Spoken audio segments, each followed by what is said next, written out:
नमस्कार मंडळी, आई कुठे काय करते या मालिकेच्या आजच्या भागात आज आपण बघणार आहोत. आप्पा, यश, नितीन सर आणि अनिश हे चौघजण एका रूममध्ये असतात. आता हे अरुंधतीची आणि अनिरुद्धची रेकॉर्डिंग ऐकत असतात. ज्यावेळी अरुंधती भूत बनून अनिरुद्धला जे काही बोललेली असते त्या सगळ्या गोष्टीचं रेकॉर्डिंग झालेलं असतं आणि ती रेकॉर्डिंग आता सर्वजण ऐकत असतात. अरुंधती त्यामध्ये अनिरुद्धला म्हटलेली असते की तुम्ही केलेल्या गुन्ह्याची शिक्षा मी तुम्हाला देणारच. त्यावर अनिरुद्ध म्हटलेला असतो की मला माफ कर, मी जे काही केलंय ते खरंच चुकीचं केलंय, पण खरं तर मी फक्त त्यांना घाबरवायला सांगितलं होतं, मी काहीच केलं नाहीये. अरुंधती म्हणते की माझं आयुष्य तुम्ही संपवलंत ना, आता मी तुमचं आयुष्य संपवणार आणि मला सांगा की कोणाला पैसे देऊन तुम्ही हे काम करून घेतलं.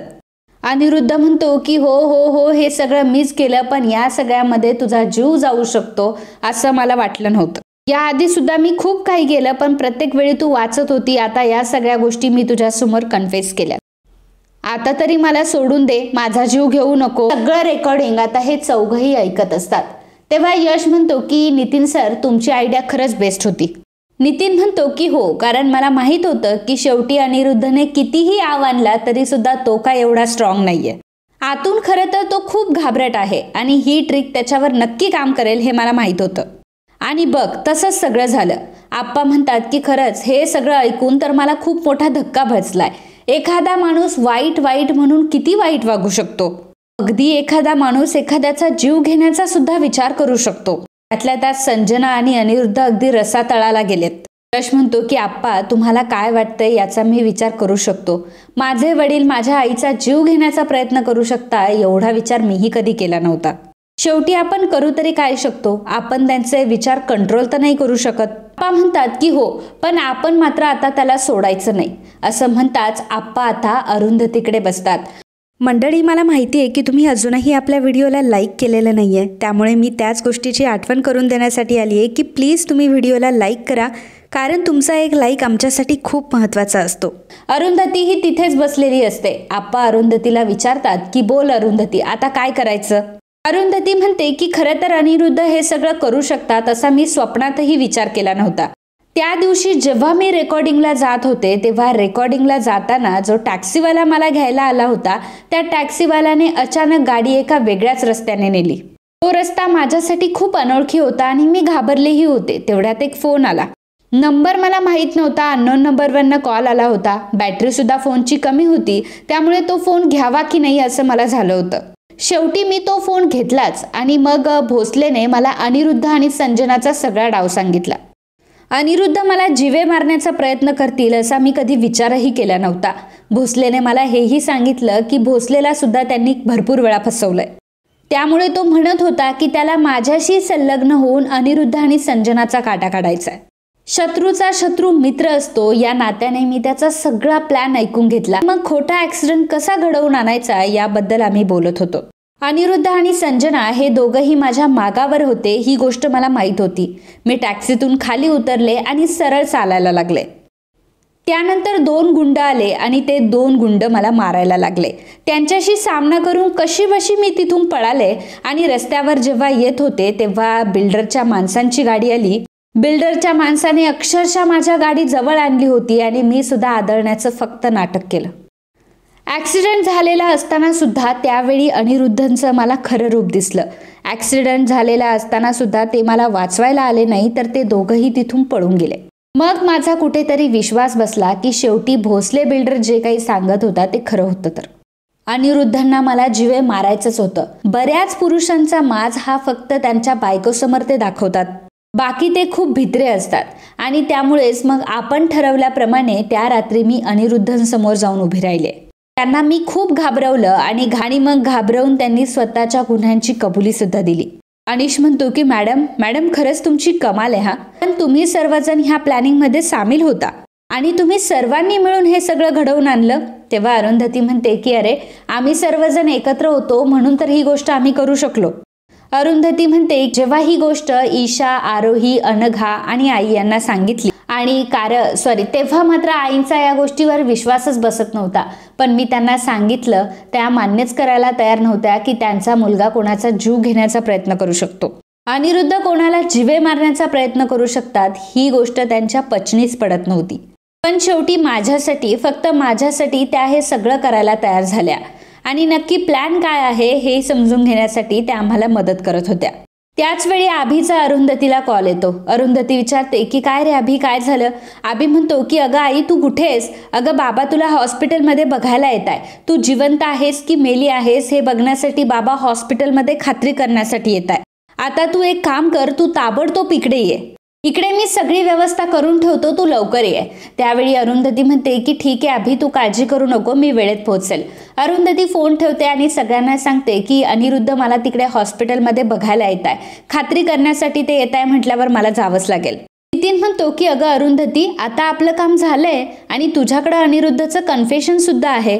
मग आता तू वाट कसली बघते? सरळ त्याच्या समोर उभी राहा आणि त्याला जाब विचार. अरुंधती म्हणते की हो नितीन, या सगळ्या गोष्टी तर मला करायच्याच आहे, परंतु या गोष्टींना थोडासा वेळ आहे. यश म्हणतो की आई, पण या सगळ्या गडबडीमध्ये तू किती क्लिअर रेकॉर्डिंग केल्यात, खरंच हॅट्स ऑफ आहे तुला. अरुंधती म्हणते की यश, या सगळ्या गोष्टी करणं गरजेचंच होतं आणि जोपर्यंत अनिरुद्ध आणि संजना त्या घरामध्ये राहत आहेत तोपर्यंत ते आई आणि आप्पांना काय त्या घरात नीट जगू देणार नाही. पण आता मात्र त्या घरातून त्यांना हाकलून देण्याची वेळ आली आहे आणि त्यांचे दिवसही भरलेत. पण कदाचित हे नाटक आपल्याला अजून 2-3 दिवसापर्यंत तरी खेचावं लागेल. किती दिवसांपर्यंत खेचावं लागेल हे मी तुम्हाला सांगेलच, पण आता मी येते असं म्हणून अरुंधती तिथून निघून जाते. आप्पा म्हणत असतात की खरंच माझी अरुंधती किती शहाणी आहे आणि माझा मुलगा तेवढा फक्त करंटा निघाला.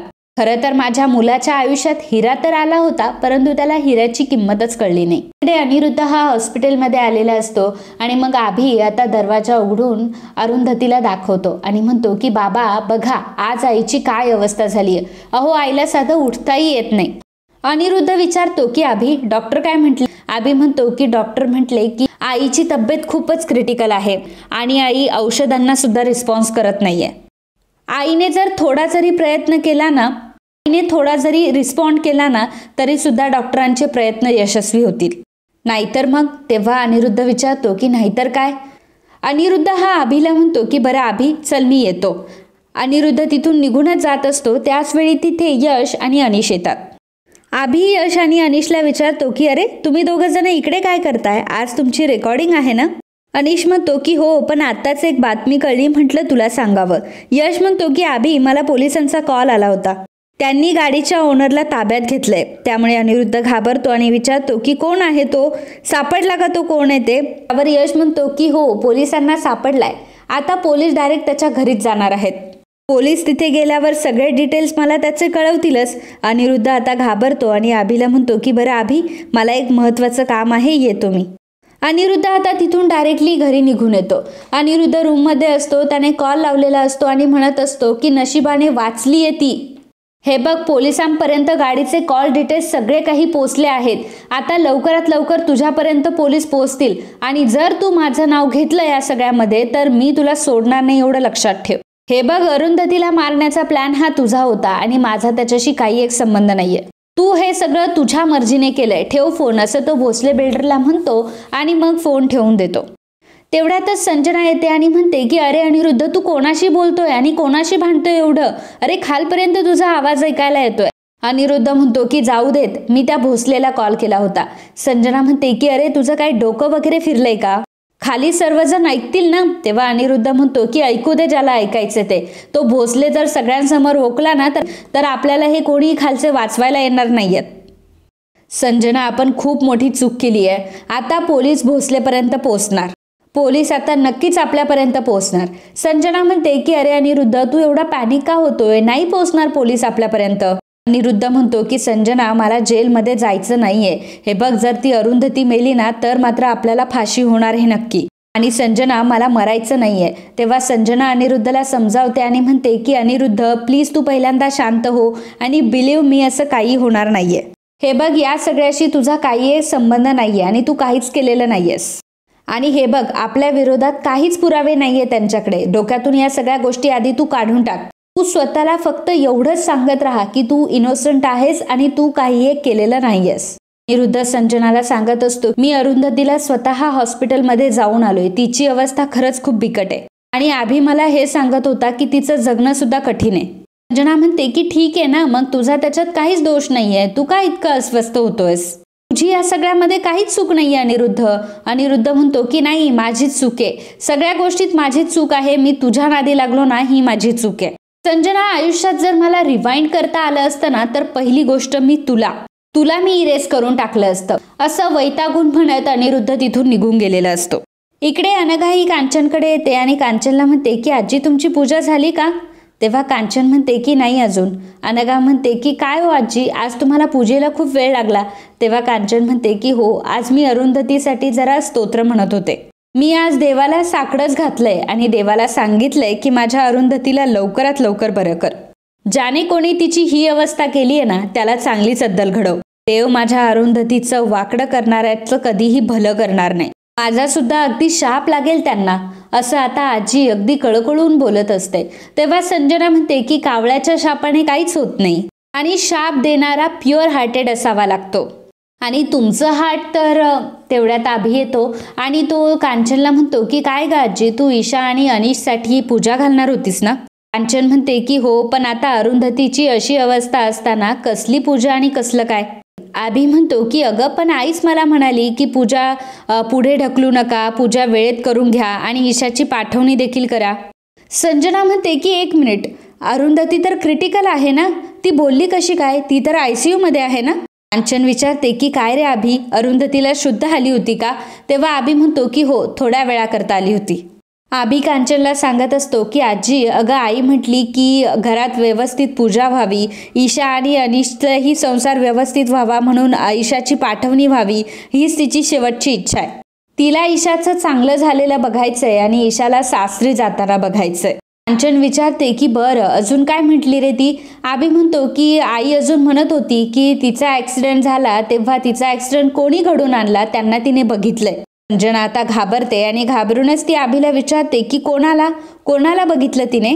आभी म्हणतो की तेच तर काही कळलं नाही ना, ती काही सांगायच्या आतच तिची शुद्ध गेली. संजना मनामध्ये म्हणत असते की थँक गॉड अरुंधती, तू आता परत शुद्धीवर येऊच नकोस. अनघा म्हणते की आभी, अरे हे किती चांगलं आहे, काही वेळा करता का होईना ताईला शुद्ध आली आणि तिला लवकर बरं वाटेल, माझी खात्री आहे. आभी म्हणतो की हो, ती शुद्धीत आली म्हटल्यावर हे सगळं कोणी केलं हे आपल्याला कळेलच. अर्थात पोलीस तपास चालूच आहे, पोलीस लवकरात लवकर गुन्हेगाराला अटक करतील, असं तो संजनाकडे बघून म्हणत असतो. तेव्हा संजना मान खाली घालते. कांचन अनघाला म्हणते की अनघा, अरुंधतीची इच्छा आहे ना, मी काय म्हणते, उद्या सकाळीच आपण पूजा घालून टाकूयात. ईशा आणि अनिशची पूजा झाल्यावर काही टेन्शनच राहणार नाही. अनघा म्हणते की चालेल, काय काय तयारी करायची आहे तुम्ही मला तसं सांगा. कांचन म्हणते की एक काम कर, तुझं सगळी कामं झाल्यावर तू माझ्याकडे ये, आपण दोघीही चर्चा करून ठरवूयात की काय हवंय काय नकोय ते. आभी आणि अनघा तिथून निघून जातात. तर आता संजना कांचनला विचारते की काय हो, अरुंधती परत येईल असं तुम्हाला वाटतंय का? अहो, कालच तर अनिरुद्ध जाऊन आला हॉस्पिटलमध्ये आणि खरंच तिची अवस्था खूप बेकार आहे. मला तर असं वाटतं की तिला सुखाने जाऊ देत अशी तुम्ही देवाकडे प्रार्थना करा. तेव्हा कांचन म्हणते की हे बघ संजना, तिला काहीच होणार नाही, अरुंधती नक्की बरी होईल आणि स्वतःच्या पायाने चालत ती घरामध्ये येईल. आता तू बघतच राहा. तर इकडे आभी हा अनघाला म्हणत असतो की अनघा, खरंच मला खूप गिल्ट येतोय. अगं, मी आईला नेहमी त्रास दिला आणि मला सगळं बाबांचंच बरोबर वाटायचं. अगदी आईचा विचार सुद्धा मी केला नाही, पण मला आता कळतंय की बाबांचे विचार किती चुकीचे होते ते. आणि आता तर ते इतक्या खालच्या लेव्हलला उतरलेत की आता मात्र त्यांना शिक्षाही व्हायलाच हवी. अनघा, मला वाईट वाटतंय ग. अगं, आता त्यांना जेल होणार, पुन्हा आधीपेक्षाही जास्त कठोर शिक्षा होणार. बाबांमुळे आपल्याला खूप भोगावं लागणार आहे. पुन्हा त्या लोकांच्या नजरा आणि नको वाटणारे ते प्रश्न. मग आपण ठरवून सुद्धा आपण ते विसरू शकणार नाही आणि लोकही आपल्याला ती गोष्ट विसरू देणार नाही. अनघा म्हणते की अभि, अरे काय हे? तेव्हा अभि अनघाचा हात पकडून अनघाला म्हणतो की अनघा, आपल्यामध्ये कितीही वाद झाले, आपल्यामध्ये कितीही भांडणं झाली तरी सुद्धा आपण एकमेकांना सोडून कुठेही जायचं नाही. तू मला या गोष्टीचं वचन दे की आपल्या भांडणांची झळ ही जानकीला लागता कामा नये. खरं तर मी जे भोगलंय ते जानकीने भोगावं असं मला अजिबात वाटत नाही. त्यावेळी अनघा म्हणते की हे बघ अभि, असं काही होणार नाहीये, तू काळजी करू नकोस. आभी अनघाला म्हणतो की अनघा, तुला आठवतंय मी जानकीला म्हटलं होतं की मला जानकीला आईसारखं बनवायचं नाहीये, पण मला आता असं वाटतंय की जानकीने आईसारखंच व्हावं. तिने नेहमी खंबीर असावं, कुठल्याही वाईट क्षणी मार्ग काढणारी, नेहमी दुसऱ्यांची काळजी घेणारी, दुसऱ्यांमध्ये स्वतःचा आनंद शोधणारी माझी जानकी मला हवी आहे. तेव्हा अनघा म्हणते की काळजी करू नको, जानकी तशीच होईल, कारण मी जानकीला रोज तिच्या आजीच्या रिअल लाईफ स्टोरीज ऐकवते. आता घरातच आदर्श स्त्री आहे म्हटल्यावर बाहेर तरी कशाला जायला हवं. जानकीला तर तिची आजीच हिरो वाटते. तेव्हा अभिच्या डोळ्यात पाणी येतं आणि अभि त्याचे डोळे पुसतो. तर घरामध्ये सगळेजण बसलेले असतात. त्याच वेळी संजना आणि अनघा येतात. संजना पोलिसांना बघतात आणि विचारतात की तुम्ही इथे काय करताय. पोलीस म्हणतात की अनिरुद्ध, संजना, मला तुमच्यासोबत जरा बोलायचंय.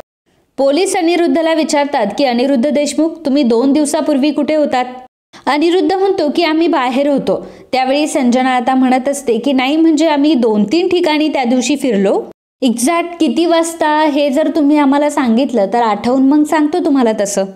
त्यावर पोलीस विचारतात की संजना मॅडम, 2-2:30च्या सुमारामध्ये तुम्ही कुठे होतात. अनिरुद्ध म्हणतो की तेव्हा तर आम्ही टाउन साईडला होतो. हिचा इंटरव्ह्यू होता म्हणून मी तिला सोडवायला गेलो होतो. संजना म्हणते की अरे हो, आणि इंटरव्ह्यू कुठे होता त्याचे डिटेल्स देखील मी तुम्हाला देते. पोलीस म्हणतात की आम्ही सगळे CCTV फुटेज चेक केले. ज्यावेळी अरुंधती केळकर यांचा ॲक्सिडेंट झाला त्यावेळी तुम्ही एका कारच्या मागे लपून बसलेले होतात. मग तुम्ही आता खोटे का बोलताय. तेव्हा संजना आणि अनिरुद्ध एकमेकांकडे बघायला लागतात. संजना म्हणते की अहो, आम्ही खोटं कशाला बोलू. पोलीस म्हणतात की तुमच्या दोघांचेही मोबाईलचे लोकेशन ॲक्सिडेंट झालेल्या एरियामध्ये असलेल्या टॉवरमध्ये रजिस्टर झालेत. आता तुम्ही सगळं स्वतःहून खरं सांगणार आहात की आम्ही आमच्या पद्धतीने काढून घेऊ. संजना म्हणते की सॉरी हां, तुम्ही 2-2:30च्या सुमारास म्हणत होता ना, माझं जरा कन्फ्युजनच झालं. हो, तुम्ही अगदी बरोबर बोलताय. म्हणजे ॲक्सिडेंट झालेल्या ठिकाणी आम्ही तेव्हा तिथेच होतो, परंतु आम्हाला लांबून कळलं नाही की ॲक्सिडेंट कोणाचा झाला. पोलीस म्हणतात की अहो मॅडम, परंतु एखाद्या व्यक्तीचा जर ॲक्सिडेंट झाला तर आपण त्याला मदत करण्यासाठी थांबतो. यश म्हणतो की याचा अर्थ आईचा ॲक्सिडेंट झाला ही गोष्ट तुम्हाला कळली होती तर तरी सुद्धा त्या अवस्थेत आईला तसंच टाकून तुम्ही तिथून पळून गेलात. अनिरुद्ध म्हणतो की नाही यश, म्हणजे ज्या व्यक्तीचा ॲक्सिडेंट झाला ती व्यक्ती अरुंधती आहे हे कुठे आम्हाला माहित होतं. संजना म्हणते की हो इन्स्पेक्टर सर, तुम्हाला कोणीतरी खोटी माहिती पुरवत आहे. अहो, आम्हाला नव्हतं माहिती की अरुंधती होती ती म्हणून. पोलीस म्हणतात की ज्या गाडीने अरुंधती केळकर यांना उडवलं ती गाडी आम्ही ताब्यात घेतली आहे आणि त्या गाडीच्या ओनरला देखील आम्ही ताब्यात घेतलंय. आता लवकरात लवकर सगळ्या गोष्टींचा उलगडा होईल. यश म्हणतो की सर प्लीज तुम्ही आम्हाला सांगू शकाल का की ते गाडीचे ओनर कोण आहेत. तेव्हा आता पोलीस सांगतात की भोसले बिल्डर आहेत. त्याची पोच खूप वरपर्यंत आहे असं तो म्हणत होता, त्यामुळे तो कोणाचं नाव सांगत नव्हता. पण काही हरकत नाही, सुरुवातीला सगळे लोक असेच म्हणतात. तुम्ही काळजी करू नका, आम्हाला जे करायचं ते आम्ही बरोबर करतो. अभि म्हणतो की इन्स्पेक्टर साहेब, त्या भोसले बिल्डरला आमची जागा बळकवायची होती, परंतु आईमुळे त्याला ही जागा विकत घेता आली नाही, त्यामुळे त्याने आईला तर काही केलं नसेल ना. तेव्हा पोलीस म्हणतात की हो असं असू शकतं. अभि म्हणतो की बाबा, अहो तुम्ही तर त्या भोसले बिल्डरला ओळखतात ना. यश पोलिसांना सांगतो की हो इन्स्पेक्टर साहेब, आमचे वडील सुद्धा त्या भोसले बिल्डरला पैसे देणं लागतात. यांनी त्या बिल्डरला पैसे दिलेले नाहीये म्हणून त्या बिल्डरने आईवर हल्ला केला असेल असं तर काही नसेल ना. संजना म्हणते की यश, आमचा आणि अरुंधतीचा काय संबंध. म्हणजे आम्ही भोसले बिल्डरचे पैसे नाही दिले म्हणून तो अरुंधतीला का म्हणून त्रास देईल. आम्ही त्या भोसलेचे पैसे देणार आहोत. आता तू उगाच कुठलेही विषय कुठेही जोडायला जाऊ नकोस. संजना सांगते की हे बघा इन्स्पेक्टर साहेब, तुम्ही तुमच्या पद्धतीने चौकशी करा. उगाच कोणीतरी तुम्हाला काहीतरी सांगते म्हणून त्यांचं ऐकू नका. पोलीस म्हणतात की ठीक आहे, बघतो आम्ही काय करायचं ते आणि कळवतो तुम्हाला. पोलीस आता तिथून निघून जातात. तर यश, अभि आणि आप्पा तिघेही आता संजना आणि अनिरुद्धकडे रागाने बघत असतात. त्यामुळे संजना आणि अनिरुद्ध आता दोघंही खूप घाबरलेले असतात. आता कोणाला काही खबर लागते की काय अशी भीती त्या दोघांनाही वाटत असते. तर मित्रांनो, आजचा हा भाग इथेच संपतो. पुढील भागात आपल्याला बघायला मिळणार आहे अरुंधती आता शेवटी अनिरुद्ध समोर येते आणि अनिरुद्धला पेपर्स देत अनिरुद्धला म्हणते की अनिरुद्ध, हा तुमचा या घरातला हिस्सा. संजना अनिरुद्धला म्हणत असते की अनिरुद्ध चल इथून, आपल्याला पैसे मिळालेत ना आपले, चल इथून. अनिरुद्ध म्हणतो की संजना, अगं ही बाई आपलं घर हडपेल. त्यावेळी अरुंधती आता अनिरुद्धला म्हणते की मुकाट्याने जा, नाहीतर. अनिरुद्ध म्हणतो की नाहीतर काय सांग ना मला. अरुंधती म्हणते की नाहीतर मग मला माझी पातळी सोडावी लागेल अनिरुद्ध. मग अरुंधती आता हळूहळू अनिरुद्धवर धावून जात असते. तसतसा अनिरुद्ध अरुंधतीला घाबरून आता मागे सरकत असतो. सेम सिच्युएशन आता घडलेली असते. ज्या प्रकारे अरुंधतीला अनिरुद्धने घराबाहेर काढलेला असतो. अनिरुद्ध अरुंधतीच्या अंगावर धावत जाऊन अरुंधतीला म्हणत असतो की तसंही तू या घरामध्ये काही करत नाहीयेस, तू जा इथून. आणि अरुंधती मागे सरकत असते आणि अरुंधती आता दरवाजाच्या बाहेर गेलेली असते. सेम सिच्युएशन परत आलेली असते आणि सेम सिच्युएशन घडलेली असते. फक्त आता बाहेर जाणारी व्यक्ती ही अनिरुद्ध असते. अरुंधती आबीला म्हणते की आई कुठे काय करते असं तुम्ही म्हणायचा ना, आता आई काय काय करू शकते ना हे तुम्ही बघाच. आणि आता तुम्ही बघाल की आई काय करू शकते ना हे तुम्ही तुमच्या डोळ्यांनी बघाल असं म्हणून अरुंधती आता संजना आणि अनिरुद्ध या दोघांनाही घराबाहेर काढून त्या दोघांच्याही तोंडावर दरवाजा बंद करते. अरुंधतीने संजना आणि अनिरुद्ध या दोघांनाही घराबाहेर काढलेलं असतं. त्यावेळी तिची तीनही मुलं आता तिला घट्ट मिठी मारतात. त्यावेळी अरुंधती सुद्धा रडत असते. तर मित्रांनो, आजच्या या भागाबद्दल तुम्हाला काय वाटलं याबद्दलचं तुमचं मत आम्हाला नक्कीच कळवा. And if you like my video please do subscribe, share and comment. Thank you.